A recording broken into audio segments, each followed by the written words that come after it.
Assalamualaikum friends, this is Umar Farooq. Welcome back to my channel Sociology Online Classes. Dear students, जैसा कि आप सब जानते हैं, in the previous video मैंने आपको कार्ल मार्क्स की इंट्रोडक्शन और सुपर बेसिक्स के बारे में बताया था.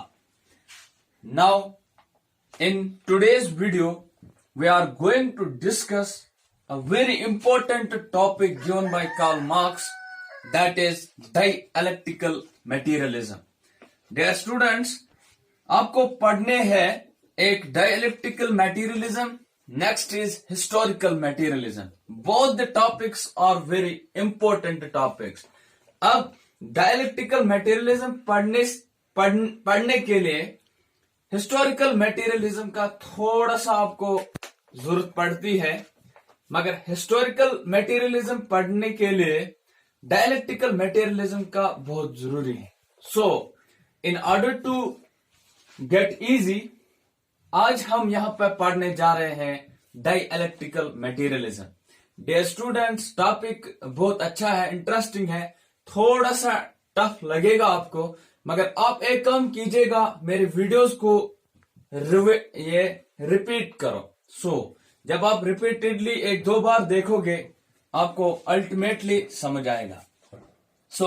Directly going to the topic, what was the need of this dialectical materialism, और ये डायलेक्टिकल मटेरियलिज्म कॉन्सेप्ट है क्या और किसने दिया है.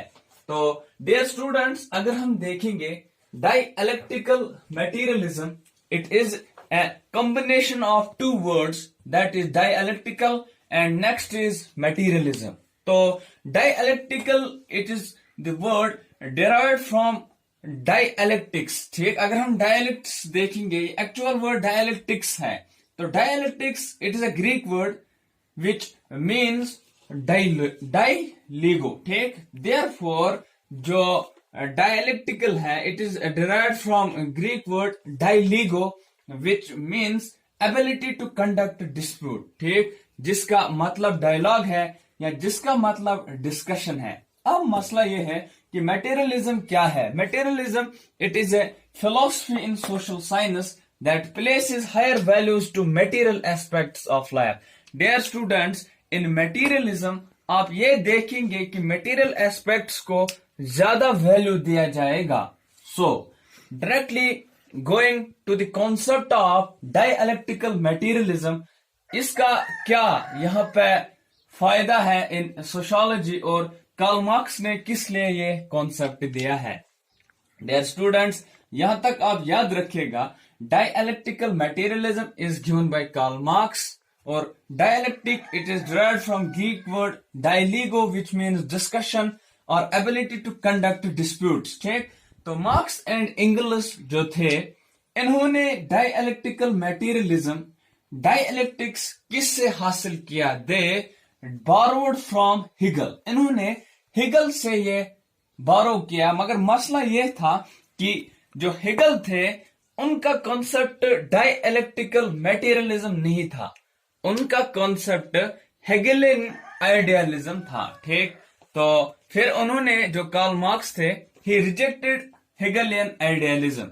अब मैं आपको आगे बताऊंगा क्यों उन्होंने इसको रिजेक्ट किया. मसला यह है कि जो कार्ल मार्क्स ने डायलेक्टिकल मटेरियलिज्म दिया, ये हमें जानना है कि why there was the need of this, और ये इसकी एप्लीकेशन क्या है. तो डियर स्टूडेंट्स, लेट्स स्टार्ट, और थोड़ा सा एक्टिव रहे क्योंकि कॉन्सेप्ट बहुत वास्ट है और बहुत ही इंपॉर्टेंट है as per the future studies.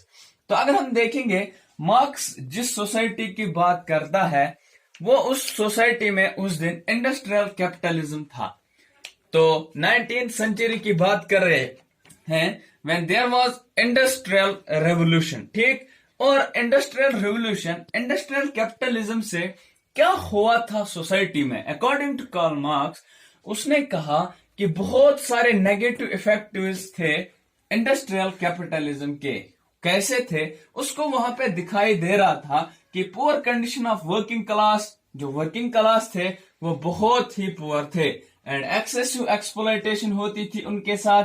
There was poverty, and there was economic inequality. So जो ये फैक्टर्स थे ड्यूरिंग द इंडस्ट्रियल कैपिटलिज्म, इन्होंने कार्ल मार्क्स को फोर्स किया to study why these things are happening in this society, या उसने कहा कि कैपिटलिज्म में ये क्यों होता है और हम इसके बाद नेक्स्ट स्टेज क्या आएगा, क्योंकि उसको इस स्टेज से बहुत नफरत थी, because this stage was constituting only exploitation. तो उसने कहा कि इस स्टेज को यहां से हटना चाहिए और वो अब नए स्टेज को लाना चाहता था.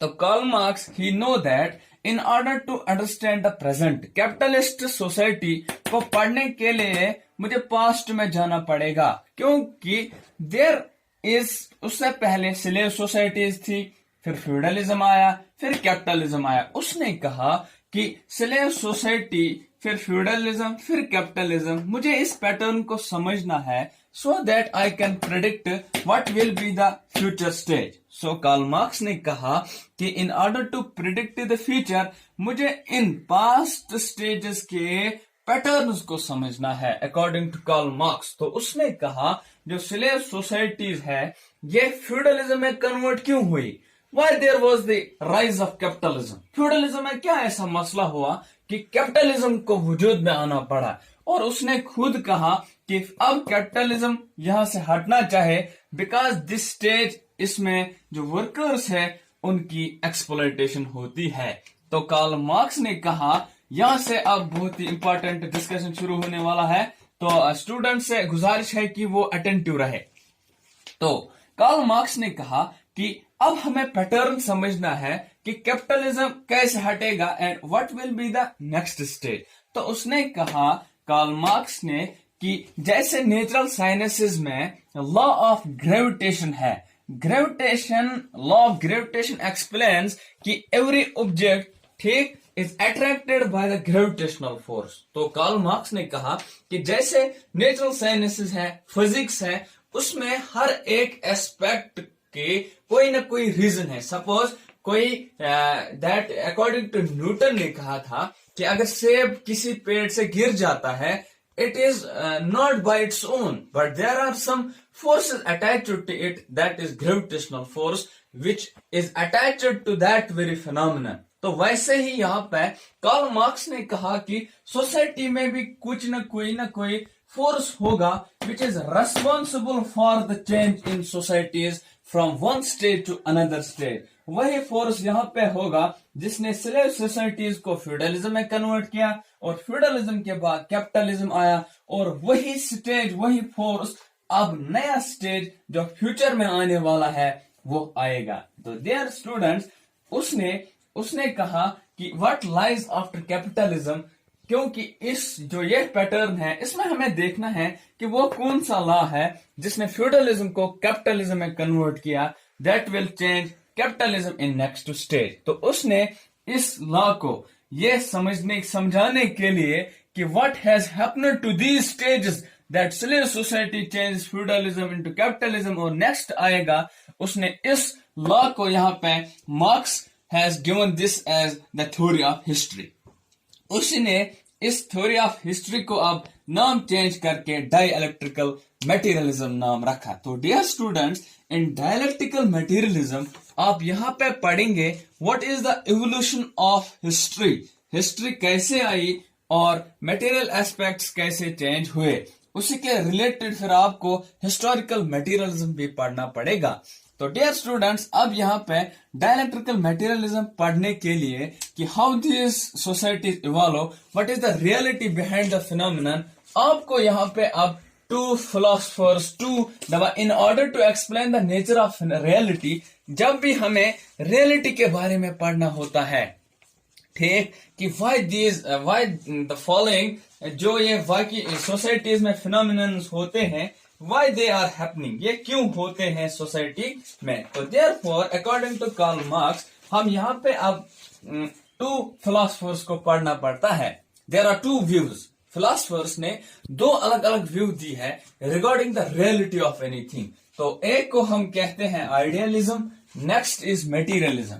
अब आप बताएंगे सर हमें आइडियलिज्म और मटेरियलिज्म को यहाँ पे क्या करना है? Dear students, it is very important to understand the concept of idealism and materialism, क्योंकि इसके बाद ही आपको पता चलेगा कि कार्ल मार्क्स आइडियलिस्ट थे या वो मटेरियलिस्ट थे। तो उन्होंने इस डायलेक्ट्रिक मटेरियलिज्म को on the base of idealism explain किया या on the base of materialism explain किया। तो directly going first upon idealism क्या होता है। तो students stay connected, be attentive, very important topic है। मैंने बहुत कोशिश की इसको सिंप्लीफाई करने की। तो डियर स्टूडेंट्स, अगर हम अब आइडियलिज्म की बात करेंगे, according to idealism the world around us is nothing. The world around us is nothing but the reflection of ideas. Therefore, according to the idealism एक thought है. It stated that जो भी दुनिया है, इसके इर्द गिर्द जो भी ये दुनिया है, it is only the reflection of ideas. मतलब इसमें पहले यूनिवर्स में पहले आइडियाज आए और उसके बाद वर्ल्ड दुनिया में वजूद में आया. Then the world is the reflection of ideas. First ideas came, then world came. Therefore यहाँ पे मटेरियल को prominence नहीं दिया जाता है. Primary priority in idealism is given to ideas and then next preference is given to material conditions. तो जो ये स्कूल ऑफ थॉट है, इसको प्रोपोज करते हैं हिगल. तो याद रखिए, हिगल वॉज एन आइडियलिज्म. वो कहते थे कि सोसाइटी में प्राइमरी प्रेफरेंस आइडियाज को है, क्योंकि पहले आइडियाज आए उसके बाद मटेरियल आया. तो अगर हम देखेंगे, फॉर आइडियलिस्ट पहले आइडियाज आए फिर material world, and this material world is the imperfectional copies of material world. तो यहाँ पे आपने समझा कि आइडियलिज्म क्या होता है. आइडियलिज्म अगर किसी भी चीज को एक्सप्लेन करेंगे, वो कहते हैं कि ideas are responsible for everything. But next is materialism. Materialism कहते हैं it is just the opposite of idealism. इन्होंने कहा है कि material world there is primary preference to the material conditions. What is real is the material world and the ideas are just reflections of materials. तो materialism कहते हैं कि primary preference material को दिया जाता है, एंड इस यूनिवर्स में पहले मटेरियल आया उसके बाद आइडियाज आए. Then according to the materialism the ideas are the reflections of material world. But idealism कहते थे materials are the ideas of this ideas. तो कार्ल मार्क्स है इसके प्रोपाउंडर. तो आप याद रखेंगे, Karl Marx was a materialist और हेगल वाज एन आइडियलिज्म. तो कार्ल मार्क्स ने डायलेक्टिक कॉन्सेप्ट इससे हासिल किया, मगर हेगल ने आइडियाज को वहां पे एक्सप्लेन किया था, कार्ल मार्क्स ने मटेरियल को एक्सप्लेन किया है. तो अगर हम यहाँ पे एग्जाम्पल में आपको बताऊंगा कि आइडियलिज्म और मटेरियलिज्म कैसे एक ही फिनोमिनन को एक्सप्लेन करते हैं. These are two views. ये अपने अपनी व्यू देते हैं रिगार्डिंग. तो आपके एक बुक में ये एग्जाम्पल कोट की है, the cause of thunder storm. Thunder storm जो होती है वो कैसे होती है, the cause, what are the causes of thunder storm. ये एक क्वेश्चन है. अब मटेरियलिस्ट को बोला गया कि भाई what is the cause of this thunder storm, और आइडियलिस्ट को बोला गया कि what is the cause of thunder storm. और जो आइडियलिस्ट होते हैं वो इस क्वेश्चन का ऐसे जवाब देगा, कहेगा कि it is only due to the God, God's will, अल्लाह की मर्जी से ये सब कुछ हुआ. मगर मटेरियलिज्म ये नहीं मानेगा, it does not depend upon the ideas. वो कहेंगे कि it is due to the dashing of particles in the clouds. ठीक, वो क्लाउड्स में डैशिंग ऑफ पार्टिकल्स की वजह से थंडर स्टॉर्म वजूद में आई. मगर आइडियलिज्म कहेगा it is due to the presence, due to the god's will. एक एग्जांपल आपको क्लियर हुई. नेक्स्ट एग्जांपल यहाँ पे ये है द कॉज ऑफ पुअर्टी. अगर हम देखेंगे, अगर हम आइडियलिस्ट को बोलेंगे भाई गरीबी की वजह क्या है, ठीक, तमिज दबो कि इंसान कित कन गरीब गसा, किसी आइडियलिस्ट को बताएंगे कि गरीबी हम वजह क्या है. अगर इस आइडियलिस्ट प्रोसो आइडियलिज्म यम फॉलोवर छ, तम छ वनान कि गरीबी हसा छ अल्लाह ताला सुन निजाम. अल्लाह ताला यमिस यस सिस्टम इस गरीब बनावा और जिसको नहीं गो, देयरफॉर वो वहां पे कहते हैं कि इट इज गॉड्स विल. मगर अगर इस मटेरियलिस्ट फॉलोअर्स ऑफ मटेरियलिज्म, अगर तमिस प्रोसो कि गरीबी क्या तो वो कहेगा it is some individual's fault, वो लेजी होगा, काम के लिए तैयार नहीं होगा, इंटेलिजेंट नहीं होगा, as a result of which poverty वहां पे वजूद में आई। सो आपने आइडियलिज्म और मेटेरियलिज्म अच्छे से समझा, और ये याद रखना कि Karl Marx was a materialist और जो हिगल था वो आइडियलिस्ट था। हिगल क्यों यहाँ पे आया? क्योंकि कार्ल मार्क्स ने हिगल से ही डायलेक्टिक कॉन्सेप्ट बोरो किया था। अब मसला यहाँ पे ये है कि अब हमें यहाँ पे पढ़ना है डायलेक्टिक्स। अब आपने मटेरियलिज्म को समझा, यहाँ पे मटेरियल वर्ड्स को ज्यादा प्रेफर किया जाता है। तो what is dialectics? It is a theory that explain change. Simple आप याद रखो, डायलेक्टिक्स एक थ्योरी है जो चेंज को एक्सप्लेन करती है, how change occurs in the society. अगर एक स्टेज था, उसके बाद दूसरा स्टेज क्यों आया, वो उस चेंज को एक्सप्लेन करने की कोशिश करेगा। नेक्स्ट, देयर इज प्रोग्रेस और development is the result of struggle between the contradictions. जो डायलेक्टिक कॉन्सेप्ट है ये कहते हैं कि अकॉर्डिंग टू डायलेक्टिक्स सोसाइटी में चेंज इसीलिए आती है क्योंकि वहां पे कंट्राडिक्शंस होती है। The presence of two contradictions resulted the struggle between the two contradiction. जब दो अपोजिट कंट्राडिक्शन होती है, उनको स्ट्रगल होती है आपस में, then there occurs a change in the society. तो अगर हम देखेंगे, अब डायलेक्टिक को पढ़ने के लिए आपको 3 टर्म्स का याद रखना बहुत जरूरी है। What is thesis, what is antithesis and what is synthesis, given bye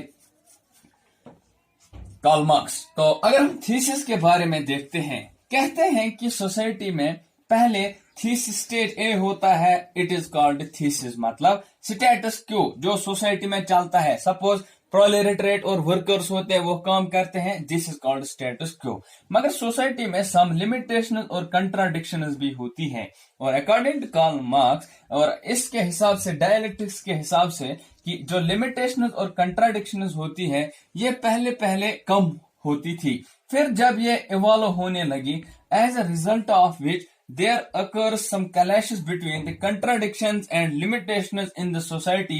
एक इसी स्टेज के रिएक्शन में एक दूसरा स्टेज वजूद में आया, this is same this type of stage. ये भी यही है जिसमें जो यहाँ पे थे, मगर इसमें लेस कंट्राडिक्शन और लिमिटेशंस होती है, दिस इज कॉल्ड एंटीथीसिस।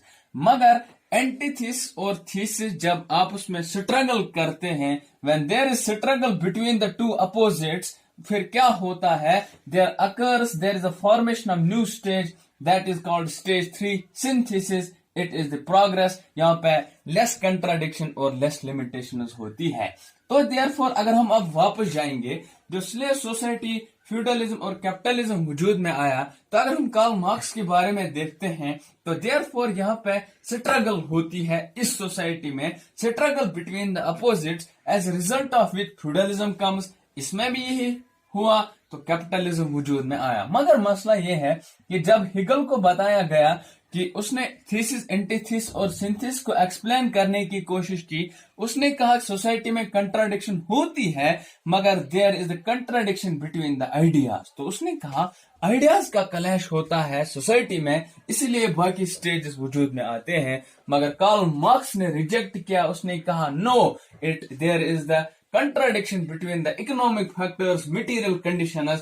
तो यहाँ पे आप एक चीज याद रखेंगे कि मैंने आपको बताया thesis, antithesis, synthesis, very important point बेटा, इसको सीक्वेंस याद रखना, एग्जाम में आएगा कि पहले सिंथेसिस आता है, एंटीथीसिस क्या आता है, पहले थीसिस स्टेटस को जो सोसाइटी में नॉर्मल चलता है, फिर उसके अगेंस्ट जब उसमें कंट्राडिक्शन होती है, एक्सप्लॉयटेशन होती है, नया स्टेज आता है, that is called synthesis, antithesis against this first stage, और जो थर्ड स्टेज आता है दैट इज कॉल्ड सिंथेसिस। तो 3 पॉइंट डायलेक्टिक को एक्सप्लेन करता है। According to dialectic, change society में इसीलिए आती है because there is always struggle between the contradictions which are present in the society according to।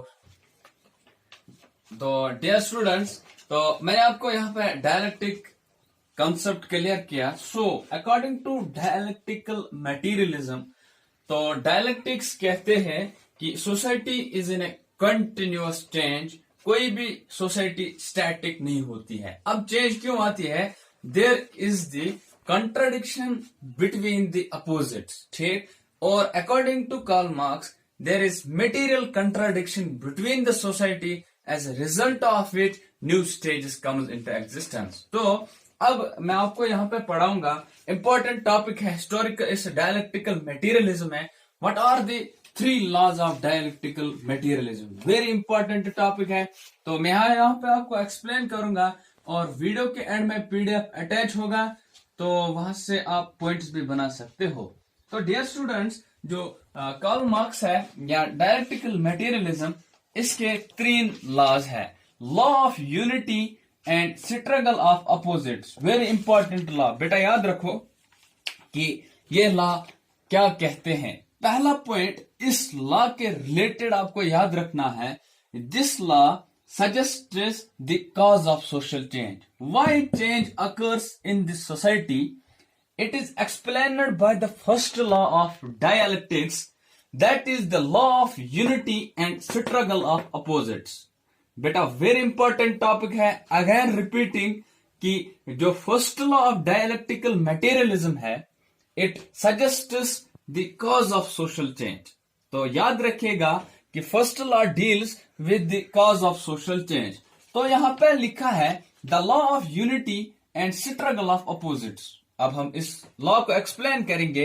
It states that when there occurs simultaneously या when there is simultaneously presence of opposite contradiction. जब society में दो आपस में contradictions related होंगे, आपस में नजदीक होंगे, तो वहां पे स्ट्रगल होगा. then that struggle will give rise to the new stage. therefore उसको हम चेंज कहते हैं. therefore unity does not mean cooperation. यहाँ पे unity, यहाँ पे cooperation, it does not mean cooperation, but it means कि जब दो contradiction आपस में मिले होते हैं, नजदीक होते हैं, तो वहां पे स्ट्रगल होती है. then that struggle gives rise to the new stage, और वहां पे सोसाइटी में चेंज आती है. आपने समझा है इस. अब मैं आपको इसको एग्जांपल दे दूंगा. सपोज एक बार मैग्नेट होता है. It has 2 poles, north pole and south pole. Next bar magnet यहां पे है. This is having north pole and south pole. अब आपने पढ़ा है कि unlike charges attract each other, या unlike poles attract each other, like poles they repel each other. इसका मतलब ये है कि this is contradiction first in the society, this is contradiction second at the society.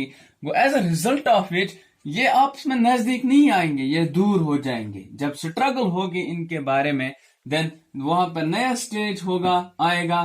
This is called the law of unity and struggle of opposites. जब opposite आपस में unite होंगे तो उनके दरमियान स्ट्रगल होगी, then there occurs a change. This is called. तो dear students, this was the first law of dialectical materialism. अब नेक्स्ट लॉ है the law of transformation from quantity to quality. ठीक, this law it suggests the manner of social change. The manner of social change is, ये कहां पे explain होता है? In the law of transformation from quantity to quality. पहला law क्यों important था? It suggests the cause of social change. ये cause बताता है सोशल चेंज का, क्यों सोशल चेंज आती है.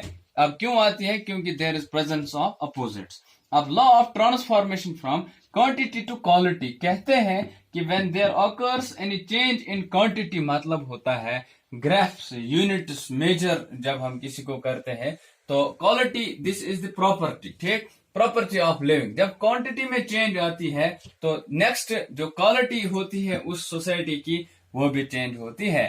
तो therefore it indicates the manner of social change. Suppose example दे दूंगा मैं सेकंड लॉ की. अगर वाटर की हम लेंगे chemical formula, it is H2O, 2 molecules of hydrogen and 1 molecule of oxygen. When they combine together, they form one water molecule, that is H2O.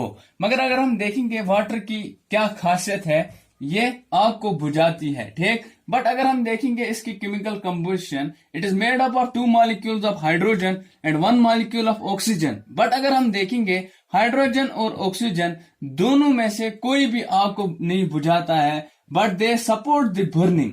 मगर जब ये मिक्स हो जाते हैं, इनकी प्रॉपर्टी ही चेंज होती है.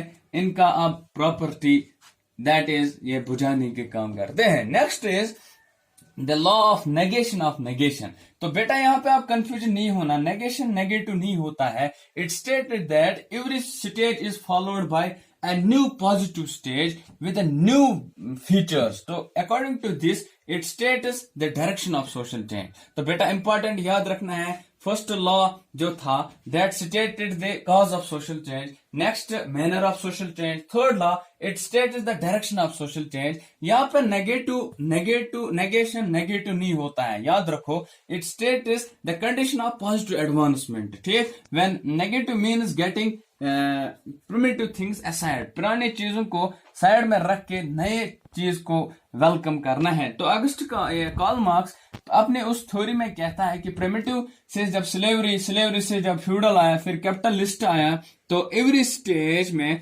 कोई ना कोई कंट्राडिक्शन होने की वजह से नए स्टेज का जन्म हुआ. तो उसी ने कहा कि जब अब कैपिटलिज्म है, कैपिटलिस्ट, इसमें अब क्या होगा, there will be contradiction, there will be a new change that is called socialism, classless society आएगी.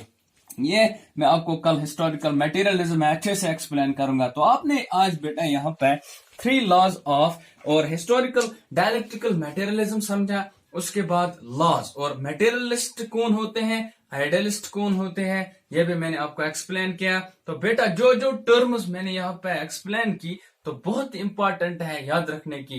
मैंने बहुत ही इसको सिंपल करने की कोशिश की. Hope you understood it well. और नेक्स्ट ये बात आपको कहनी है कि इस लेक्चर का पीडीएफ भी अटैच है. So dear students, after watching this video, go through the PDF and also find some important points. This will be very helpful for both the second sim and entrance students. Okay dear, stay home, stay safe and be connected.